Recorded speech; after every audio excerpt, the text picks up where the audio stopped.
اعوذ باللہ من الشیطان الرجیم بسم اللہ الرحمن الرحیم۔ پنڈی پوسٹ کے ناظرین کو جو محمد اشفاق اور پنڈی پوسٹ کی پوری ٹیم کی طرف سے السلام علیکم ناظرین۔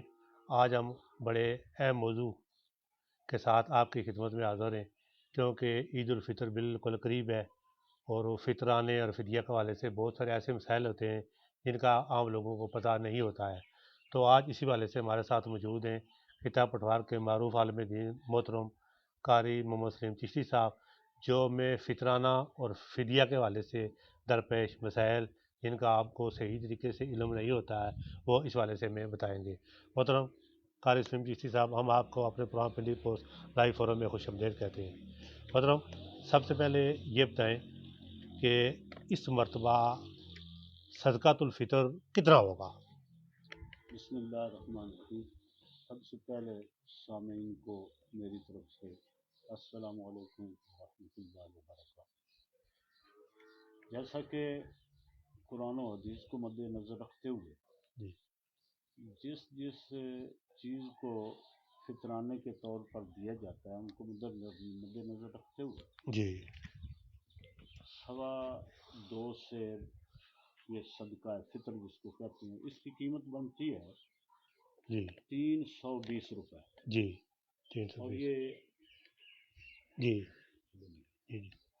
320 روپے جی فی کس، جی یعنی ہر چھوٹے بڑے کی طرف سے اس سربراہ کے اوپر یہ واجب ہے 320 روپے پر بتا۔ اگر وہ گندم کی صورت میں دیتا ہے جی تو 2.25 سیر گندم ہے، جی گندم دے دے تو اس کی مرضی، جی اگر وہ اس کی قیمت دے دے تو اس کی مرضی، جی دونوں صورتوں میں ادا ہو جائے گا۔ ماشاء اللہ۔ مطلب یہ بتائیں فطرانہ ادا کرنے کا صحیح وقت کون سا ہے؟ قرآن و حدیث کی روشنی میں تو یہ ہے کہ ایک وہ دور تھا جس دور کے اندر خرید و فروخت عید کے بعد ہوتی تھی، جی جی تو غربا ان کو عید پڑھنے سے پہلے جی یہ صدقہ فطر دے دیا جاتا تھا۔ جی جی اور یہ صحیح جی یعنی اس کا ادا کرنے کا طریقہ یہ تھا کہ عید والے روز عید پڑھنے سے پہلے جی جی یہ صدقہ دے دیا جائے۔ جی تو غربا اس دور کے اندر مسجدوں جہاں عیدگاہیں ہوتی تھی جی وہاں حاضر ہو جایا کرتے تھے، جی جی لوگ عید پڑھنے کے لیے جاتے تو غربا کو وہ صدقہ فطر بھی دیتے جاتے، جی جی وہ بھی اپنی عید کر لیتے۔ جی لیکن عالمگیری وغیرہ کے اندر یہ ہے کہ رمضان شریف شروع ہو گیا، اگر تم نے صدقہ فطر دے دیا تو تب بھی ادا ہو جائے گا۔ جی رمضان شریف کے اندر کسی وقت بھی دے سکتے ہیں، لیکن جس دور سے ہم گزر رہے ہیں جی جی اس دور کے اندر تو یہ ہے کہ عید والے روز تو کوئی خرید و فروخت نہیں ہوتی، جی عید سے پہلے ہی سارے لوگ اپنی اپنی ضرورت کی چیزیں لے لیتے ہیں۔ جب فقہاء نے اجازت دے دی ہے کہ ادا ہو سکتا ہے جی جی تو پھر رمضان شریف کے اندر عید سے پہلے دے دیا جائے تاکہ غریب لوگ جو ہیں وہ عید سے پہلے اپنی ضرورت کی چیزیں وہ خریدیں۔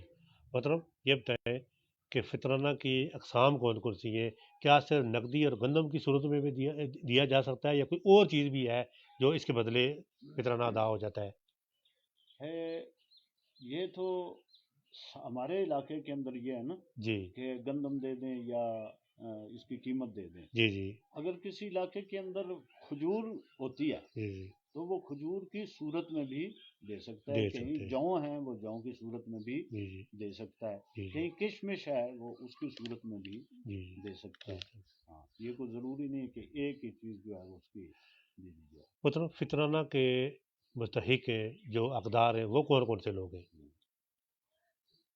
ہر غریب آدمی جو ہے وہ اس کا حقدار ہے، لیکن سادات جو ہیں بنو ہاشم ان کو زکوٰۃ بھی نہیں دی جائے گی، ان کو فطرانہ بھی نہیں دیا جائے گا، ٹھیک ہے، عشر بھی نہیں ان کو دیا جائے گا، کیونکہ مثال کو زکوٰۃ ہم دیتے ہیں نا، زکوٰۃ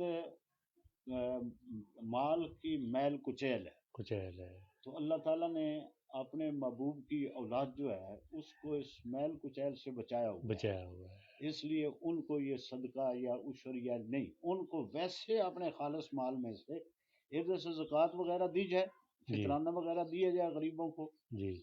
سادات اگر غریب ہیں تو ان کی مدد اپنے خالص مال میں سے کی جائے۔ اس لیے بھی کہ نبی کریم صلی اللہ علیہ وسلم سرکار ارشاد فرماتے ہیں جس نے میری اولاد کی مدد کی قیامت والے روز میں اس کی پہلے سفارش کروں گا۔ تو اس لیے یہ زکوٰۃ سے یا فطرانے سے یا عشر سے نہیں مدد کرنی چاہیے، اپنے خالص مال میں سے ان کی مدد کرنی چاہیے۔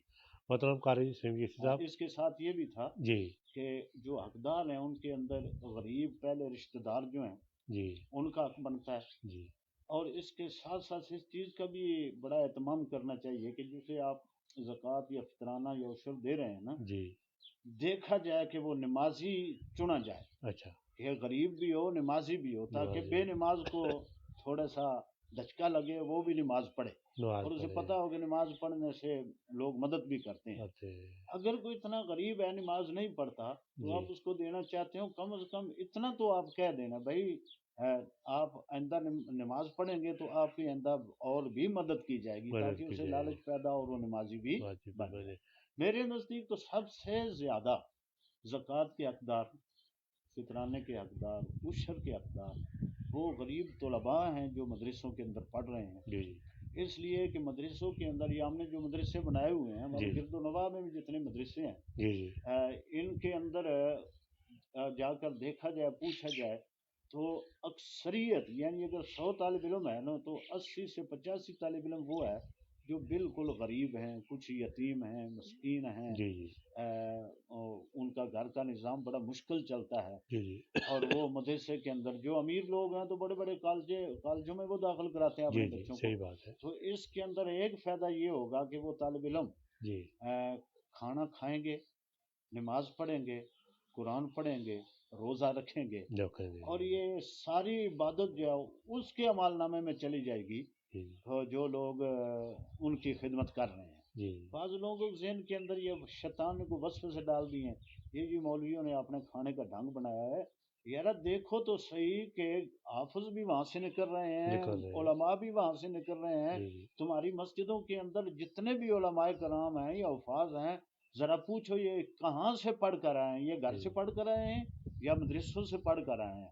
اگر جو معتمم ہیں، انتظام کرنے والے ہیں، جو 24 گھنٹے وہاں ڈیوٹی کرتے ہیں، اگر وہ اپنی ضرورت کے مطابق اس میں سے وہ اپنی ذات پر خرچ کرتے ہیں، ان کا حق بنتا ہے نا، اس لیے کہ وہ اتنی بڑی ڈیوٹی کر رہے ہیں اور وہ اتنے جناب اپنے وقت نکال کر رات دن ایک کر کے وہ ان یتیموں مسکینوں کی خدمت کر رہے ہیں۔ شریعت ان کو اتنا بھی اس میں سے کھانے کا اجازت دیتی ہے جتنا ان کے ضروریات زندگی جو وہ پوری ہو سکے، یعنی دینی مدارس کو فطرانہ دیا جا سکتا ہے۔ ضروری ہے کہ اس لیے کہ اس وقت غریب سارے ادھر ہی ہیں، امیر بڑے کم ادھر ہیں۔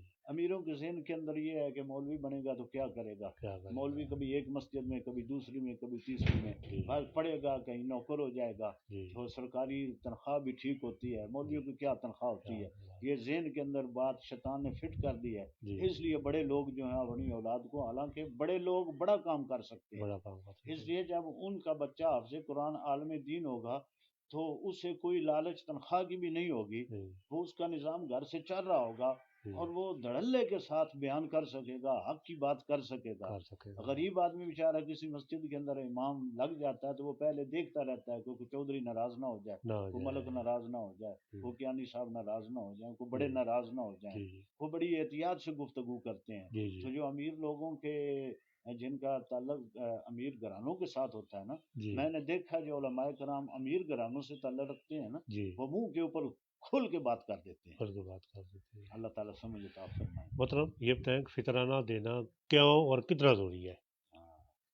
یہ حدیث پاک میں ہے کہ نبی کریم صلی اللہ علیہ وآلہ وسلم آپ نے حکم فرمایا کہ مکے کی گلیوں میں اعلان کر دو، ایک صحابی کی ڈیوٹی لگائی، تمہارے اوپر فطرانہ واجب ہے، اور جب واجب ہے تو واجب جب تک ادا نہیں کیا جائے گا اس وقت تک واجب اپنے ذمہ رہے گا۔ میں ایک مثال دیتا ہوں، جیسا کہ جو نماز قضا ہو جاتی ہے نا وہ دوسرے وقت جب پڑھی جائے گی تو فرضوں کے ساتھ ساتھ وطر بھی قضا کیے جائیں گے.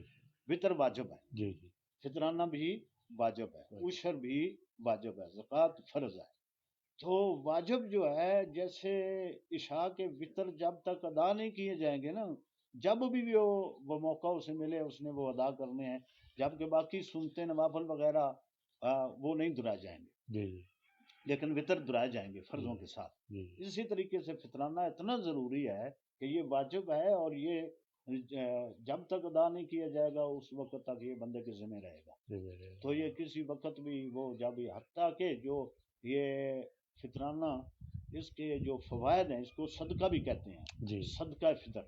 تو صدقہ جو ہے اس کے بارے میں ہے کہ یہ صدقہ بلا کو ٹالتا ہے. اس کا مطلب یہ ہو کہ جو صدقہ فطر ہے یہ بھی بلاؤں کو ٹالے گا. اگلی بات پھر سرکار نے فرمایا کہ جو روزے رکھتا ہے اور صاحب استطاعت ہے, اگر وہ صدقہ فطر نہیں دیتا تو اس کے روزے آسمان اور زمین کے درمیان لٹکے رہتے ہیں. جب تک وہ فطرانہ دے گا نہیں وہ اوپر نہیں چڑھیں گے.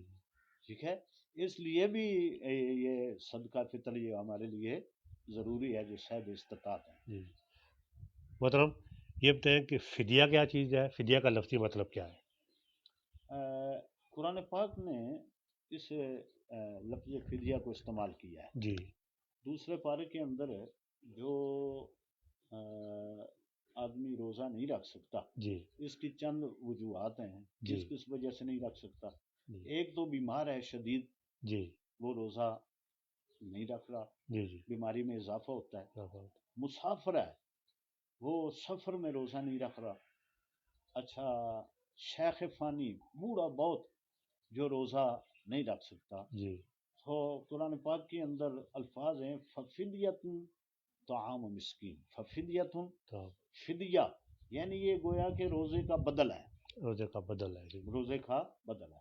لیکن اس کا مطلب یہ نہیں ہے کہ اگر کسی نے یہ فدیہ دے دیا ہے اب وہ بری ذمہ ہو گیا. نہ, فدیہ اس لیے دے کہ موت کا کوئی پتہ نہیں ہے, کسی وقت بھی موت آ سکتی ہے.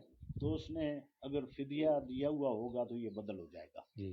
اب اس کا ہرگز مطلب یہ نہیں ہے کہ کوئی آدمی بیمار تھا اب اس نے فدیہ تو دے دیا ہے تو اب بس بری ذمہ ہو گیا. نہ, بیمار جب صحت مند ہو جائے تو اسے چاہیے کہ وہ روزے بھی رکھے.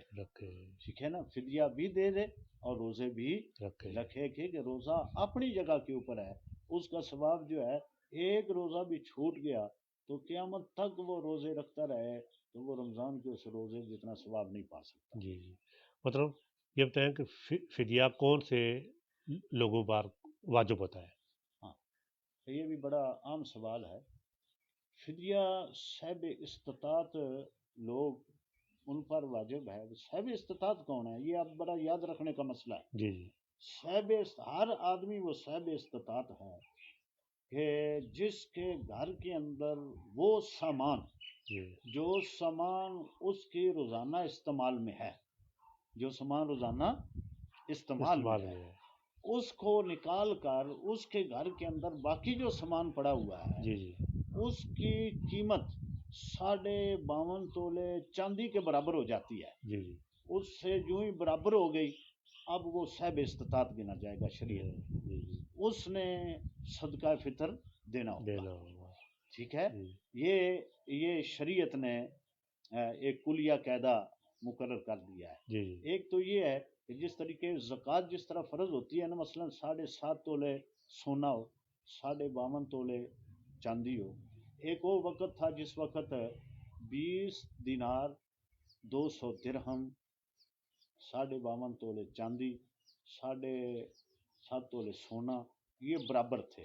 تو اس وقت مسئلہ یہ تھا جس کے پاس 7.5 تولے سونا یا اس سے زائد اس پر زکوٰۃ, 52 تولے چاندی اس پر زکوٰۃ, 20 دینار جس کے پاس ہیں اس پر زکوٰۃ, 200 درہم جس کے پاس ہیں اس پر زکوٰۃ. یہ سارے صاحب استطاعت ان کو گنا جاتا تھا. اب یہ ہے کہ صاحب استطاعت چاندی کو سامنے رکھ کے